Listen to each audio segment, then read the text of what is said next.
Hello and welcome to this week's edition of Underserved, the podcast for the rest of the tech industry. I'm your host, Andrew Gelina. With me in studio today is Jeremy Halperin, CTO of Rare Breed Veterinary Partners. Jeremy, welcome to the show. Thank you, Andrew. Thank you for the invite. Glad to be here. Thank you for making the trip down from Maine. It's probably a good idea we did this now and not in the winter. Yeah, we don't want to be driving in the winter in New England if we don't have to. Absolutely. So tell us about what got you interested in technology, interested in the industry way back when. You know, I was one of those kids in the 80s that took everything apart and put everything back together, loved mechanics. Wasn't necessarily the most well-behaved child in school, so I didn't always get to use the computer at recess. But yeah, just loved video games. I remember when Nintendo came out and Atari and Odyssey and all those things, and really captivated me at a young age. But then I think it was your daughter being born where you said, you know what, I think I'm really going to get into this industry. Yeah, I moved out on my own at an early age, right around 15 years old, and wasn't sure exactly what I was going to do with my life. Decided to go to school, and that turned into an opportunity to be in a band. So took a right turn in college, and after 2 years decided to try to make a band come true, and moved to Portland, ended up bartending and banging around Portland, won bartender of the year while I was doing that. Had a lot of good times. But then, yeah, to your point, Andrew, my daughter was born and I knew it was time to make a change. So I was always really good at mathematics and decided to give computer science a try. So lots of algorithms, lots of mathematics, thoroughly enjoyed myself, super challenging degree program. And yeah, went through school and happily got my computer science degree. So what kind of band were you in way back when? We had a lot of originals. We had a really talented bassist who wrote songs. The influence was probably the Beatles. I hate to admit it, but maybe a little bit of Jerry Garcia, some Jimi Hendrix, and there was grunge. Grunge was happening back then, but we certainly weren't Soundgarden. I could never sing like Chris Cornell, but it was a lot of fun. We played at Bumstock, which was the festival for the college up there, so it was cool to have a dream and chase that down. That's cool. And then I think you were doing some programming and DBA work. Yeah, actually, I did some desktop support during my degree program and some system administration for the school that I attended. And after that, I landed a really sweet job for about $35K as a Delphi programmer. Ooh. Yeah, you know, right out of C++ and Java into Delphi. But there's a silver lining there. I ended up needing to be the full stack developer. The company that actually worked for, this was one piece of software that only took care of one business vertical. So I became the developer, the product person, the QA person, and the call support person for this platform. So it wasn't the best language to start on, but I was able to understand the full breadth of having a product built in software. So that was helpful. And then I went into being a DBA, and we used a lot of Oracle. We're an Oracle shop. Lots of cool things, moving data between. I remember when Oracle came out with the rack system, the multi-server platform. So we're moving big box data warehouses onto these rack servers and writing scripts way back when in Perl, QAing your own program to move all the data for a billion-dollar company into a rack system. So exciting. I had a lot of fun back then. You said you did some Perl programming. Were you like a contributor to CPAN or... I wasn't. I wish I was, but I wasn't. I was a pretty solid user, but not incredibly talented. We had a super talented gentleman in our group who taught me a lot. And we'll get to one of the lessons he taught me, I think, later when he decided to drop an index in production. Very nice. Yeah, I had a deep dive into Perl in like the late 90s, early 2000s, to the point where it's still kind of a reflex sometimes when there's some sort of text file thing, and I'm forced myself to do Python instead to try and learn it. But the regex stuff was just great. Oh, amazing. Yeah, write a one-liner that you know nobody will ever be able to figure out. I even used the spaceship operator one time, the one that's like a greater than and less than sign. That's awesome. So then I think you then went on to work on one of the original e-gift card implementations. Absolutely. After I was at the previous place, which was a transaction-based credit card company, I went and received my MBA and decided to take on portfolio management for technical projects and started at that company and then moved to a company called CashStar, which was the original e-gift card.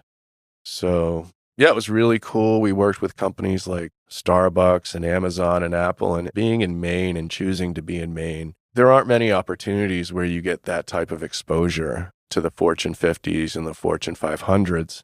And so that was just a really cool experience. I remember myself and the lead engineer traveling to Seattle and sitting in the top floor in a boardroom with Starbucks on one side of the table, Google on the other side of the table.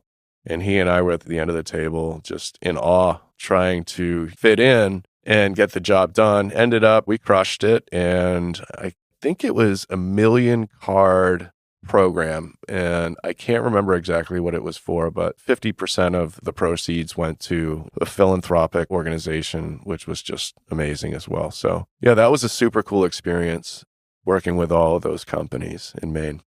Cool. And then you spent some time working with IDEX as well?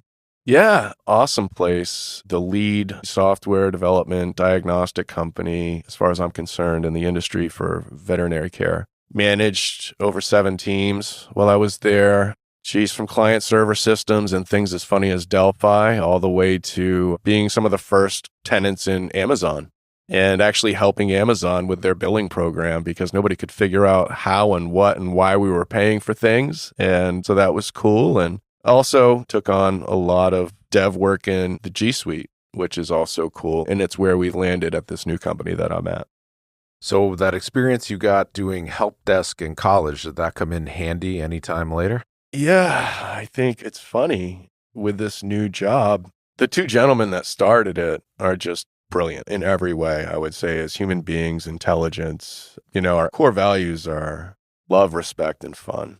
And they started this company called Rare Breed Veterinary Partners and offered me a flashy title. And it was more about the opportunity and working with them. But it's kind of funny, you get your first title as a chief technology officer and you walk in and somebody needs their desktop configured and they don't understand how to install LastPass, and you need to start ordering machines for people and keyboards. And it's like, wow, that experience in my past, not only, desktop support, bartending, programming, it all really comes together. And I've needed that entire tool set to help bring this company, which was, I think we had 1 practice when I started 16 months ago. Now we have 20 practices and we're a $200 million company.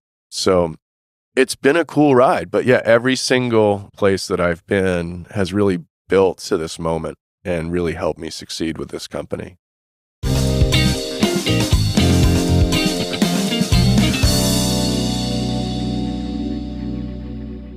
I think working in a smaller company or a startup, or you just get exposure to everything and someone's got to do everything. And you're going to get thrown into stuff because maybe you're not big enough to have a dedicated guy or gal for that. Or maybe it only comes up once in a blue moon and it's not really worth dedicating someone's time to that task. Yeah, you can't do that with a startup. It's really about getting the job done. And we've found luck in gratitude. Everybody that comes to work is just super grateful to be there. And it might sound cliche, but there's a reason we've gone from 0 to 200 million in 16 months, right? There's some magic there. And everybody has to be willing to do their part. Exactly to your point. That's how you succeed. So you talked a little bit about Rare Breed Veterinary Partners. Tell us a bit more. I think they've raised some money and you said they've been growing extremely rapidly. Yeah. So the 2 co-founders have experience in the veterinary space as well. The goal for us is really to create a unique experience in the veterinary market. And we've had a ton of success with our brand at this point.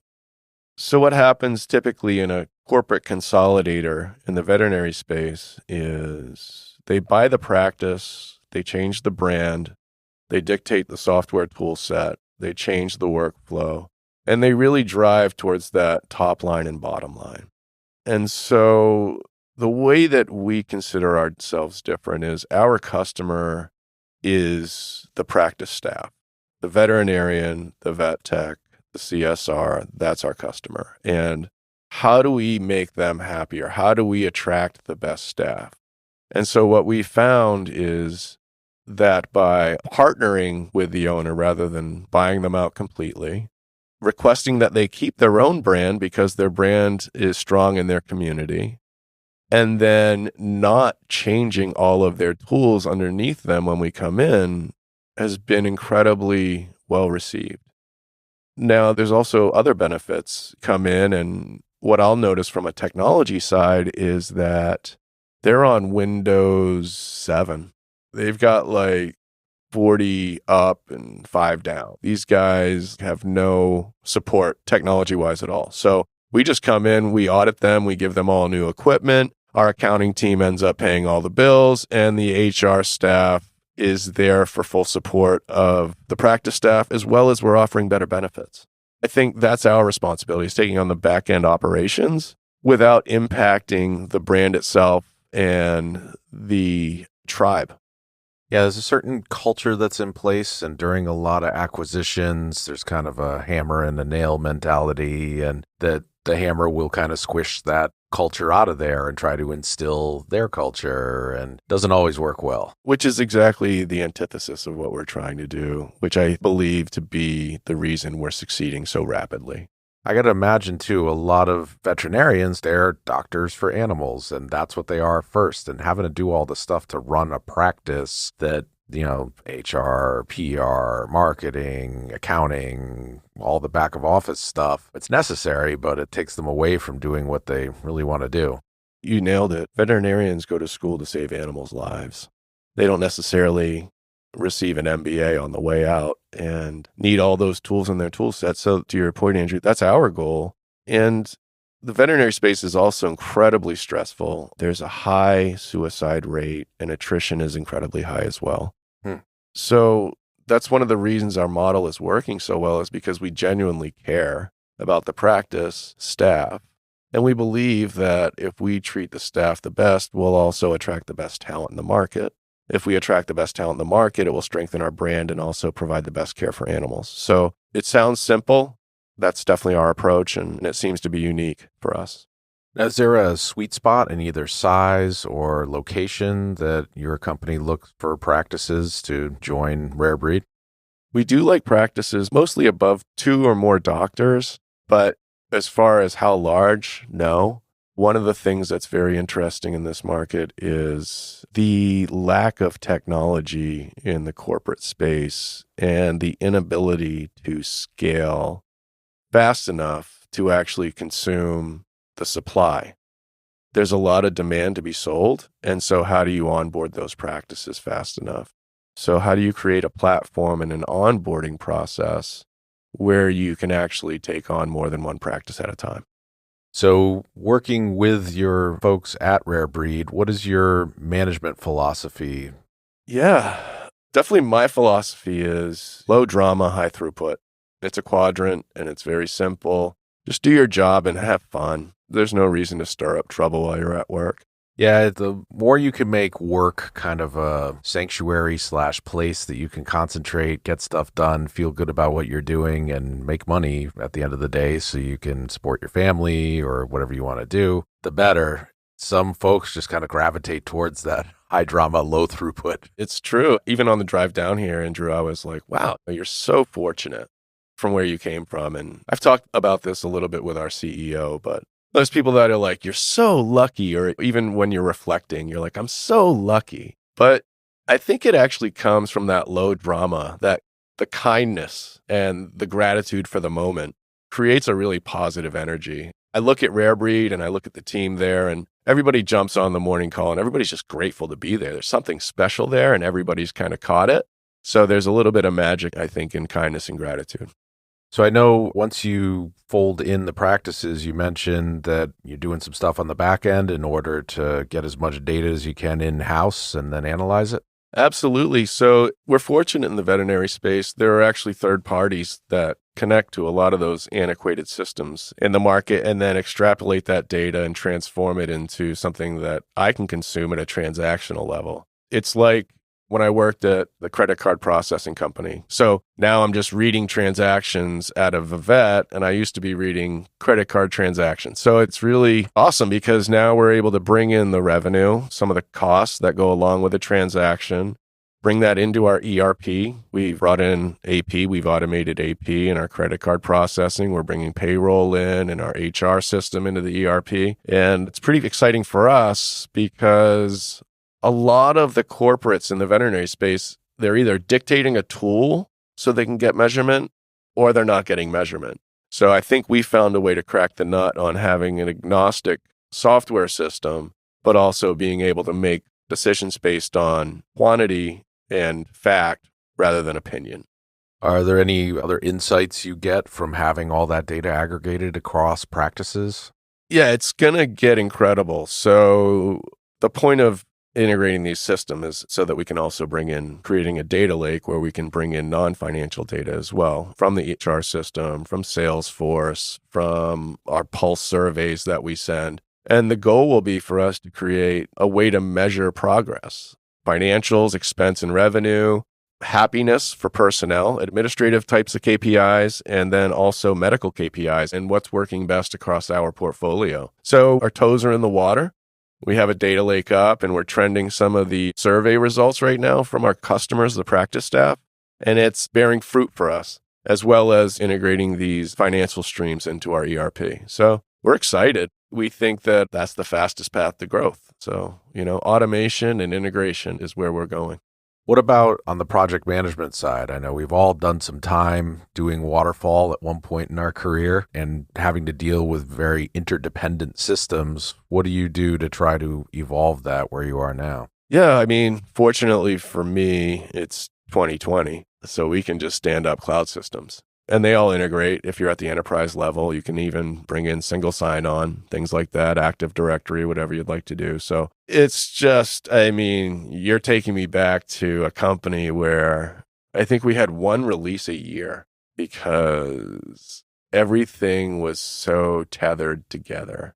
And it was all waterfall. And I remember being in meeting rooms with 45 technical people, managers. You've probably been in this room before. And everybody's just praying that DBA is going to run that one permission script so the whole release doesn't fall apart, right? So please no rollback, please no rollback. Yeah, totally. I'm on the call at 2 a.m. building out replication to the other side of the continent, hoping that I don't mess up because I don't want to screw up the authorizer for a credit card company. But one of the things that I took from working at CashStar is iterative development, different flavors of agile, and the need for Scrum, and just communicating, but also being agile has thankfully come to life in the last, 10 to 15 years of software development. It's pretty simple for us. We meet like twice a week right now. We're a small shop and we're in the middle of UAT testing. So just using best practices. Now, even if we are smart and careful, sometimes you do blow up production. You mentioned you might have a story where you were watching that happen. Yeah, well, we had a guy on our DBA team and we all called him Boy Genius, because he was so smart, right? And he's the one who basically created the Perl architecture for us. And it was sick. We were doing replication. We were doing things with Oracle that no one was doing, actually. But one day we were all sitting there. It was like 4:00 in the afternoon. And the Boy Genius was pale. And he had sweat just streaming down his forehead. And I had no idea what was going on. And then I ended up being the best man in this guy's wedding, which is kind of funny. But anyway, his phone rings. And he picks it up and he puts it down. And I said, "Who is that?" And if my memory serves me correctly, it was the CEO of the company for $1 billion company. Somebody had let him know that the database engineer had just dropped the index on our authorizer table. And so that people at the pump across the nation were not able to swipe their card. The whole team kind of huddled together because we realized that our database was holding up hundreds of thousands of dollars, just waiting for an index to rebuild. And then when it did rebuild, we went and had beer, but that taught me a pretty good lesson to not around in production. Woohoo! This is my 25th recruiter call for the same job today. New high score!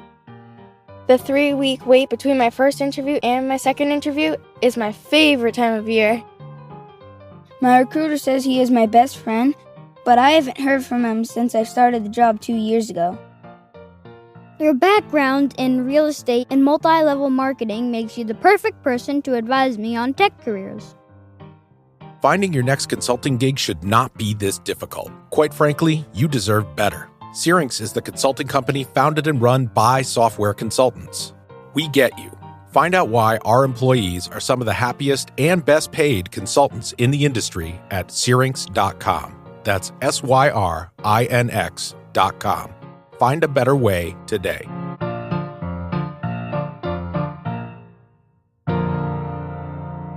Syrinx Consulting is a proud sponsor of Underserved, the podcast for the rest of the tech industry.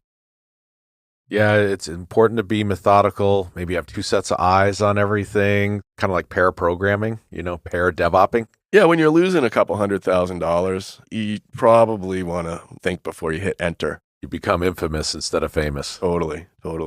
Now, I think today, with things being largely cloud-based, you'd mentioned AWS, but you're also using Google Cloud. What made you choose them?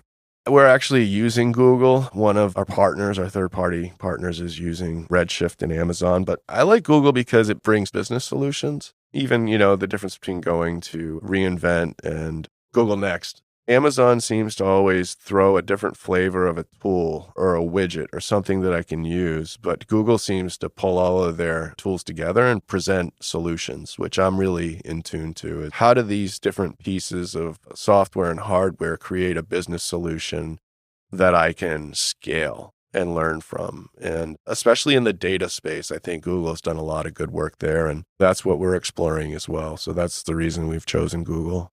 The mistakes can sometimes have ripple effects. I was talking to a friend and someone in his company. There was an engineer who decided that ID at the end of certain column names needed to be capital I, capital D, not capital I, lowercase d, or lowercase I, lowercase d, and decided to ripple this change out. And it turns out that one part of the architecture was case sensitive, and this ripple effect, they're still finding problems like 18 months later with this rippling through the architecture. That's insane. If it ain't broke, don't fix it. Our whole job is case sensitive and semicolons. Yep. Absolutely. Closing braces. Yep. So have there been any great mentors along the way that have really kind of helped you rapidly advance or understand things in a different light?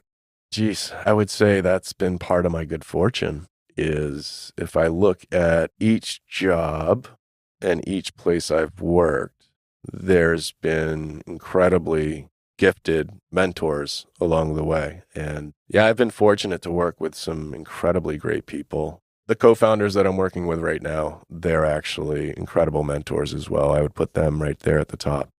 I think you mentioned on the pre-call the CEO, Dan. Yeah, Dan, the CEO for Rare Breed Veterinary Partners. He served in Iraq as a ranger. He oversaw the lives of hundreds of people, pulled himself out with his bootstraps as well, and put himself into MIT. And he got the best character in his mind, is incredibly fast. But the way that he carries himself, directs himself, treats other people with dignity, it's unmatched. I would say the same for his partner, Sean Miller. They're both just amazing people. It seems that some people's default position is jealousy and envy instead of emulation and admiration are where everyone should be. Dan's amazing. He's one of those people that I think he's driven by admiration, emulation, being a good human, taking care of the people around him. And that's obviously what you want in your working culture. There's no need for envy and jealousy, and that stirs up drama. So I think that's the way Dan carries himself. Coolest thing you've ever done in a job? What would that be? Coolest thing I've ever done at a job would be the story that I told about going to Seattle and sitting down with Starbucks and Google and just realizing, because I went there and I was a little nervous. I chose to live in Maine. I had actually interviewed at Facebook and Amazon, but I'd always chose to stay in Maine. So there was this little bit of mystery about what was going to happen. And so I got there, and the funniest thing is I realized that the brightest people in the world were also the kindest. Both the people from Starbucks and Google were just the nicest people that you could ever meet. Totally gracious, totally welcoming. And that was also a big lesson for me too. I was like, hey, I just went out and met the smartest people in the world, and they were really cool. So why am I working with people that aren't the smartest in the world and they're kind of I think that was good for me too, right? Because you're like, well, I guess I can just be a kind person because that works. That's what it's all about. And so that was a good lesson for me, meeting those people.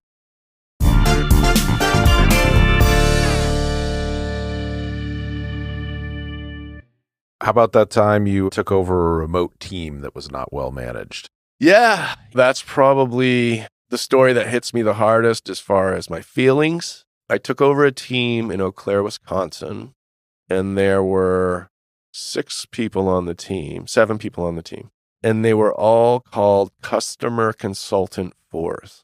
And so I was a development manager, so I'm like, okay, why did I just get this team?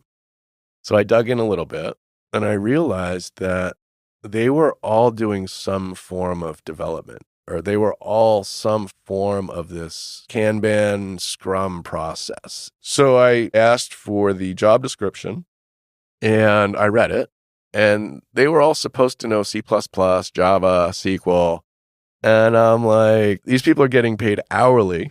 As a customer service 4, whatever that is. Yeah, a customer service 4. And so the coolest thing, and it did take some work, but the coolest thing probably in my career was I was able to re-level that entire team. And even some of the folks that weren't necessarily technical anymore, I made roles for them. So one was perfect for QA. One was like the team parent. So she ended up as the Scrum Master and ended up changing their salaries so much that I knew that I had changed their lives. And I knew that there was an extra car payment and extra groceries and maybe the ability to buy a house coming soon for these people. So they were so incredibly grateful too that it just, for me, it's something I'll never forget doing. And yeah, the chance to do something like that is amazing. Now, I imagine to work at Rare Breed, it may not be a requirement to own a pet, but you must. Yeah, I have a puppy. It's funny when you get a puppy, I think everybody's like, hey, on Facebook, they're like, wow, that's hard. And I'm a parent of 2 children. So I'm like, yeah, I already know what I'm doing. And then you get the puppy, right? And then your friends are right. Because the first month you're waking up 3 times a night. I don't even know when's morning and night. But yeah, so I have a puppy. Her name's Maggie. She's potty trained now. But yeah, your friends are right when they warn you. Pets are hard. And I've got 2 cats. The dog's nice and they kind of kick its sometimes. But we're a happy family. We all get along great. A dog's like half a kid, especially in the puppy stage. She's wonderful. She's a little black lab, super sweet, actually rambunctious with other dogs, which I love because, she's not a pushover. But yeah, it's like you're a mini me. It's something that needs your attention all the time. Yeah, we're about to dive back in. Are you? We're on a list. So we have 2 dogs now. We had 3. Bo passed away like right at the beginning of COVID. To make the whole year worse. We're on a list now, which is pretty darn hard to get a dog during COVID, it turns out. It really is. I probably shouldn't admit this, but I looked in every rescue I could, and I donated to a majority of them and somehow never reached the top of the list. But fortunately for me, a coworker was on a list for a black lab, and so she didn't want the lab anymore. And so when her name came up, kind of slid in there. Well, the thing was, I was like, can you just tell them it's me? And then she was like, no, because they're going to say you're not me. So you can't do that. So we came up with this. Basically, I was married to her while I adopted the dog, but we're no longer together and she's back with her husband. But yeah, that's how I ended up getting the dog, which probably isn't the best thing. Well, I think we're going to have to drive to Indiana to pick up the dog that we wanted to get. Yeah, the breeder that we got our other 2 Goldens from is no longer around here. So my wife found a place online, and the dogs are cute. They're beautiful, and we've had very good luck with them. But yeah, it's going to be a bit of a hike.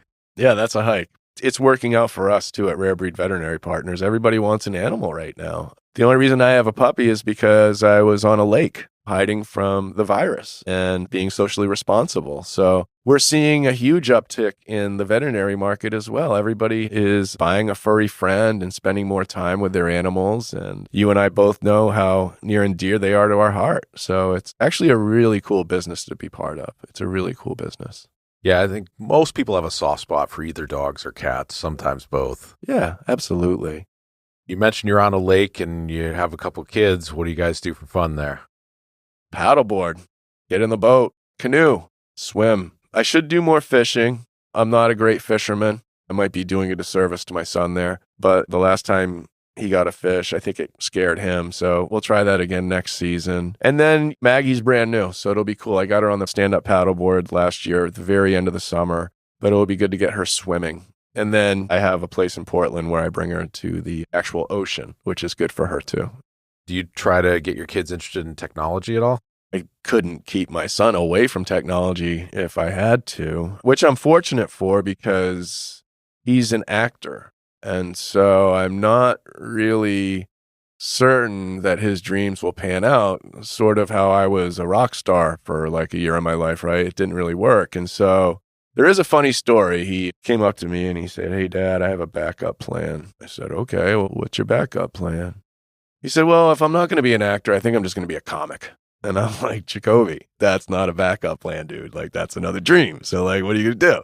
He has decided he wants to be a coder, and that makes me proud as well. He's a good kid, and like everybody's children, probably has a bit too much screen time. But if he can put that to use and get a degree in science and support himself the way I've done with the computer science degree, I'll be more than happy for him. I know an awful lot of software developers, and I know that some are also actors or stand-up comedians or artists or musicians or whatever, but the software development pays the bills. Exactly. Yeah, you got to lead with the real and then bring me the dreams. Well, Jeremy, thank you very much for coming down today and sharing your insights and experience with the listeners of Underserved. Thank you, Andrew. I'm so grateful. What an awesome opportunity. And we'll talk to everyone next time on the next episode of Underserved.